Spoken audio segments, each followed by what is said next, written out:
Assalomu alaykum. Bugungi taqdimotimiz koinotga sayohat qilishning asosi bo'lgan eng muhim ko'rsatkichlar kosmik tezlanishlar haqida bo'ladi. Kosmik tezlik nima? Keling, avvalo kosmik tezlik nima ekanligini tushunib olaylik. Tasavvur qiling, Yerning tortishish kuchi juda kuchli magnitga o'xshaydi. Undan qutulish va koinotga chiqish uchun bizga ma'lum bir minimal tezlik kerak. Mana shu chegara kosmik tezlik deb ataladi. Nyuton to'pi. Bu g'oya qayerdan kelgan? Buyuk olim Isak Nyuton xayoliy bir tajriba o'tkazgan. Uning fikricha, agar biz tog' tepasidan to'pni shunchalik tez otsakki, u yerning chetidan o'tib ketsa, u endi yerga qaytib tushmaydi, balki uning atrofida doimiy aylana boshlaydi.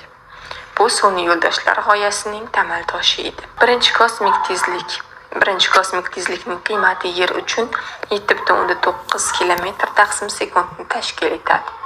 Agar raketa mana shu tezlikka erishsa, u Yerning sun'iy yo'ldoshiga aylanadi. U Yerga tushib ketmaydi, lekin Yerning tortishishidan ham butunlay chiqib keta olmaydi.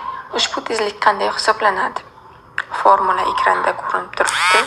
Ko'rib turganingizdek, tezlik sayyoraning massasiga to'g'ri, uning radiusiga esa teskari proporsional.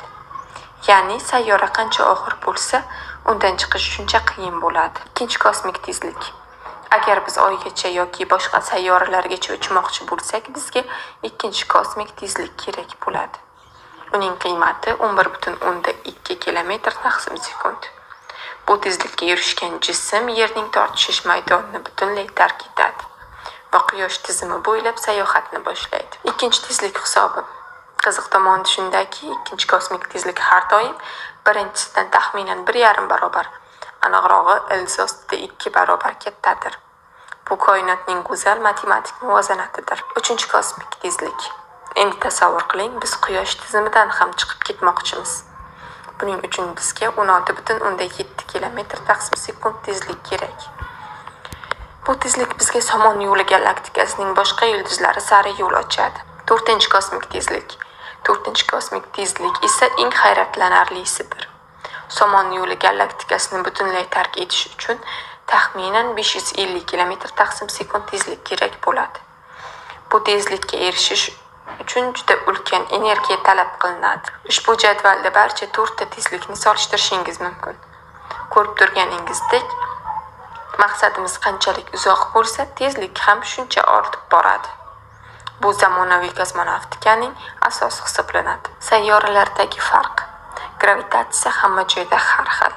Masalan, Oydan uchib ketish ancha oson. Atigi 1,6 kilometr taqsim sekund yetarli. Lekin Yupiterni tark etish uchun deyarli 42 kilometr taqsim sekund kerak. Shuning uchun ham gigant sayyoralardan uchib chiqish juda qiyin vazifadir. Shu bilan taqdimotimiz o'z nihoyasiga yetdi. Koinot sirlari hali juda ko'p va ularni o'rganish siz va bizning qo'limizda. E'tiboringiz uchun rahmat.